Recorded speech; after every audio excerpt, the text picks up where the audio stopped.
ever had one of those flights where everything just clicks, the weather's perfect, the air's smooth as butter, and you've got the old Scottish coastline unfolding in front of you? Well, this was one of those flights. And today I took my little Eurostar EV-97 from Perth in Scotland all the way down to Eshott airfield in Northumberland, my first proper solo cross-country adventure as a new pilot. My name's Richard, and this one is a special flight for me, and after months of training, tests and waiting for the right weather, I finally did it. I've packed up my kit, rolled Golf Tango India Victor Victor out the hangar at Perth and set off on a solo coastal adventure. So during my training I decided to buy into a half share of a Eurostar. I ended up passing my training, passed my GST in August. Absolutely amazing feeling once again, and now that's me ready for solo flight on my own. So the plan, it was a flight south following the stunning Scottish coastline over Fife, crossing the sea near North Berwick and passing the historic town of Berwick upon Tweed, and finally touching down at Eshott, a lovely little airfield just north of Newcastle. It's about an hour and 20 minutes of flying in total, depending on wind direction, but for myself it felt like a lifetime dream coming true. Now, even though I've done plenty of local flights, this was the first time I'd properly left the safety of Perth circuit on my own. No instructor, no safety net, just me, the Eurostar, and a lot of open sky ahead. Before anything like this, the nerves kicked in a little bit, and you go over your route again and again and again. Double check your fuel, your weather, your NOTAMs, and of course your radio frequencies. I had the flight plan laid out perfectly in Skydemon. Perth departure frequency 121.08. Scottish information for the basic service en route 119.875, and then Eshott radio 122.855 megahertz on arrival. The wind at Eshott was around 121 degrees at 4 knots, so I already knew runway 25 right would be the best option for landing for me. Fuel was checked, maps ready, and a big bottle of water for the flight also ready. So right then, the engine's all started, oil pressure's in the green, the avionics are on, and I'm ready to get moving from the hangar here at Perth. So it's a cracking day for the flight, nice bit of sunshine breaking through, barely breaking a breath of wind, and visibility for miles. Perfect for a run out in the Eurostar. So we're taxiing just now out from the hangar using Charlie and Delta. Then we're going to backtrack onto runway 03 before repositioning onto runway 15 for our safety checks. From there we'll take off on runway 21, and that's the plan for this departure. The wind's being calm, I got to choose my own runway. Now, as always, when I start to roll, I'll just start checking the brakes are working. Quick dab on the both sides, left and right, nice and firm, and that's all good. I'm always conscious of keeping the speed down around these hangars. There are usually a few aircraft moving about, instructors walking, students walking out, and of course the odd rabbit or two that likes to sneak across the taxiway. As you can see, my windows are a bit steamed up or iced up from the ice, so I'll keep rubbing them with my arms. So we're heading down the Charlie Delta taxiway now of the runway 15, following it towards the end where I can do my checks. I'll keep the RPM around 1,200, no need to rush. So this leads us to the main runway area, and I'll just make a quick radio call here to let Perth know what I'm doing. And it's always important to give clear intentions, keep everyone on the same page, especially when there are multiple aircraft going around. And this stage, I'm the first pilot to take off for the morning because it's quite early. The radio at Perth can get quite busy though when students are flying circuit circuits, so I try to keep my call crisp and professional. Just coming up to the holding point, scan before traffic, and nothing on final, nothing rolling, it's all clear. So I'll do my safety checks and then we can line up and backtrack. on the runway and ready for departure.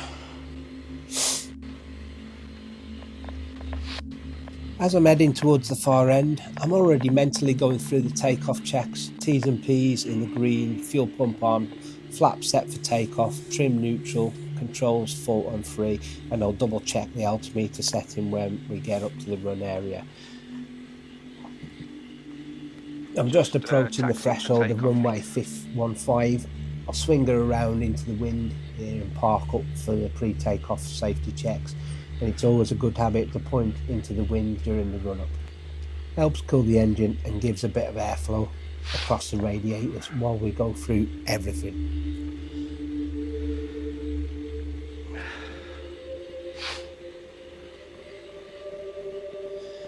So in a minute I'll turn into wind, just taxiing for takeoff, mate. Parking brake on, and let's go through the full pre-takeoff checklist. Mixture rich, fuel pump on, mags on both, temperatures and pressures all still in the green. I'll bring the power up to about 4,000 RPM to check the mags. Left a small drop, back to the right a small drop, both, and we're good. The carb check, we haven't got one on this. But all is spot on. The T's and P's are still stable. We haven't got suction. The amps are all charging. Full fuel sufficient for the flight, and all hatches and harnesses are secure, and that's always an important one. You don't want the door popping open when you're halfway down the runway. In my case, for the Eurostar, the door pops upwards, so that's not going to happen. Okay, so I do the controls full and free, left, right, up and down, nice and smooth, trim neutral, altimeter set for QFE, and we're indicating about field elevation, which is good. Transponder set to alt, strobe and landing lights on. Controls full and free, left, right, up and down, nice and smooth, trim neutral, altimeter set to QFE, and we're indicating about field elevation, which is good. The transponder will set to alt, strobe and landing lights are on. Now before we roll, I'll just remind myself of the departure briefing. Runway 21, there's no crosswind at all. It's nice and calm winds for me today. And we'll do maintain a run heading of about 500 feet before making out a turn. Final call to Perth radio, and they'll normally reply with any traffic in the area or anything like that in the wind. Looking up and down the runway again in a minute. Everything's all clear, no one's joining. The windsock is just non-existent of wind. So what I'll be doing is bringing the power up smoothly, full power, T's and P's all in the green, RPM stable, speeds alive in there, 40, 45 and the 50. Just ease back gently on the stick and we're airborne. Lovely smooth lift off as always in the Eurostar is what you'll see in a minute. The climb rate is always good, about 600 feet per minute, holding around 60 knots. And once we're clear of the runway, positive rate of climb confirmed. I'll tap the brakes to stop the wheels. Not that it does anything, but it's just a habit that I've got from when I used to fly a PA-28.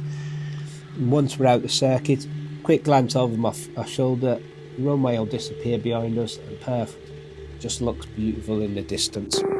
Victor, entering and backtracking runway. Hope you enjoy this video. This is me just taxiing now onto the runway ready for departure. Well, let's get going. Enjoy.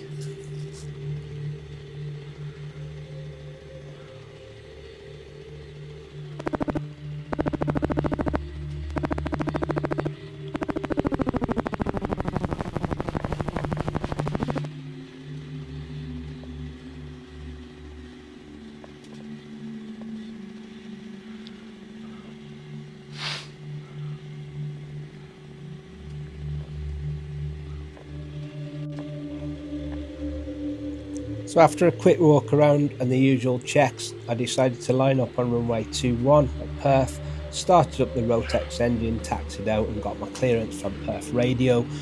Smooth takeoff roll and I was airborne, climbing out over the River Tay with the morning sunlight bouncing off the water. It was actually a really cold day, it was 0 Celsius. I climbed up to around 2,000 feet, I set course southeast towards Fife, and honestly the air couldn't have been smoother. No bumps, no turbulence, just that beautiful on-the-road tax engine ticking along.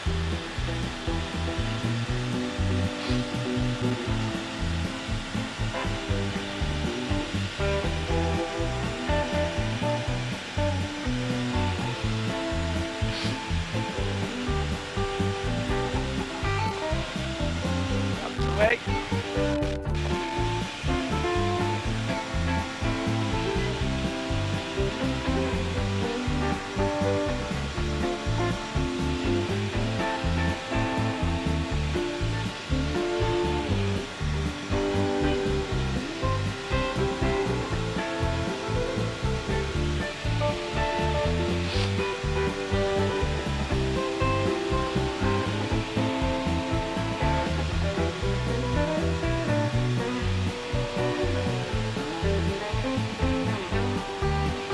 Go for my Romeo backtrack, 2-1.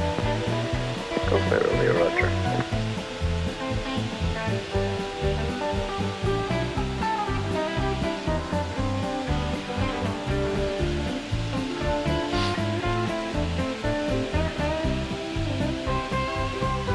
And Golf Victor, Victor Perth. Golf Victor Victor. Can I just make sure that you're aware that between 1100 and 1200 local that the airspace will be shot around Perth? Roger that, copied. Golf Victor Victor. Just thought I'd make you aware.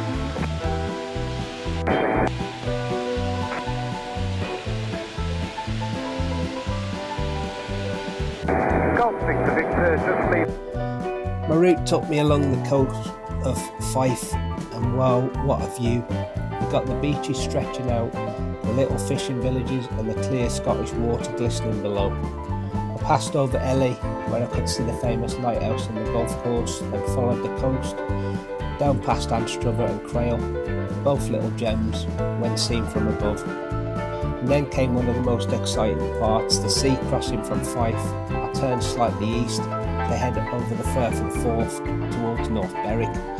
And now, as a new pilot, anytime you cross a bit of water, your brain goes, right, engine, don't you dare stop now. I had a quick glance at my altimeter, plenty of height, the coast clear, visible on both sides, and that feeling of adventure really started to kick in. You're just sitting there thinking, this is absolute freedom. Once clear of Perth's area, I switched over to Scottish Information, 119.875 and Scottish Information, Golf Tango India Victor Victor request basic service. They came back, gave me a sport code, and we're good to go. They're always very friendly on the frequency, and it's comforting feeling having someone keeping an eye on you, especially as a new qualified pilot. I gave them my route, altitude and intentions, and then settled back to enjoy the view. With no turbulence and perfectly clear visibility, I could see for miles. The base rock stood out just off North Berwick, this huge lump of white thanks to thousands of gannets nesting there. It's honestly one of the most incredible landmarks to fly past.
From North Berwick, I continued south, skirting along the coast past Dunbar, Eyemouth and Berwick upon Tweed. And that stretch of coastline is something else. Beaches, castles and cliffs are like straight out of the postcard. Crossing into England felt like a milestone. My first intention, border crossing, if you like. Can't see a line of course, but there's something special about saying, right, I've just flown from Scotland to England in my own aircraft. At this point I started preparing for my arrival into Eshott, double check my fuel, still plenty left. Temperatures and pressures perfect, radio call to Eshott, 12 GPS 855 and all set.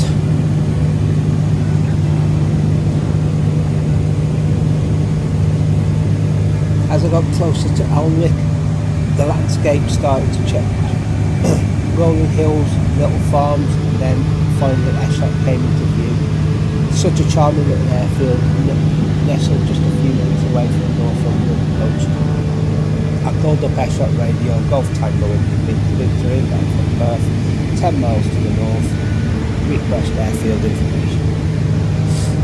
I didn't get anything back, it's sort of air to ground, so I then just informed the other aircraft in the area that I am en route, and tell them my intentions so that they know what to do, and they said the same back wherever they are. I joined overhead at 1,500 feet, had a good look for traffic, and then descended into the circuit. The approach was smooth, calm, and honestly one of the best I've done. Gentle touchdown, roll out, and that feeling that I've made it from Perth to Eshott coast all on my own. What an absolute buzz.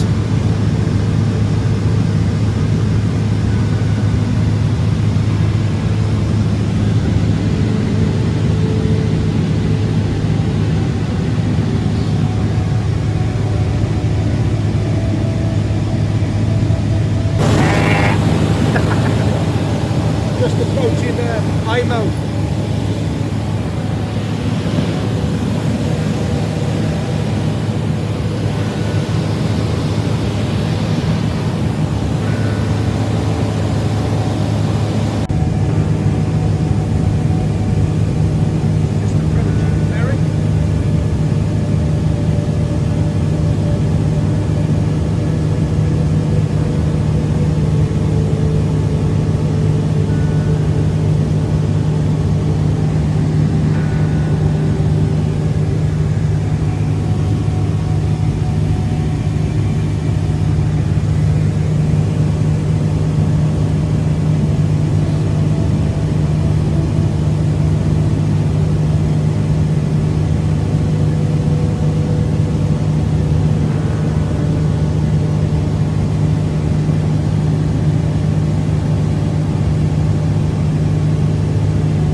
It was great to see Berwick down below on my left hand side for my next stage. I'm just looking at that bridge where I've actually crossed in a car, and now I'm up in a plane crossing it. It was absolutely an amazing feeling.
level. Now I've just flown across 2 countries solo, navigated with Skydemon, and managed radio changes that called off the perfect landing. And to top it off, my mate Neil there was waiting for me, filming me coming in. The landing fee was only £10, an absolute bargain, and yes, I couldn't resist leaving with a bag full of Stotties, which my mate Neil bought in for me. Peas pudding and ham for the flight home later on. That meant more than just a trip from A to B. It was about confidence, proving to myself that all the hours of training, all the checklists, all the practice circuits, they've all paid off. Flying solo, long distance for the first time gives you the sense of independence that's hard to describe. It's not about speed or altitude, it's about the journey, the small wins and that smile you can't wipe off your face when you shut down the engine and think, I actually did it.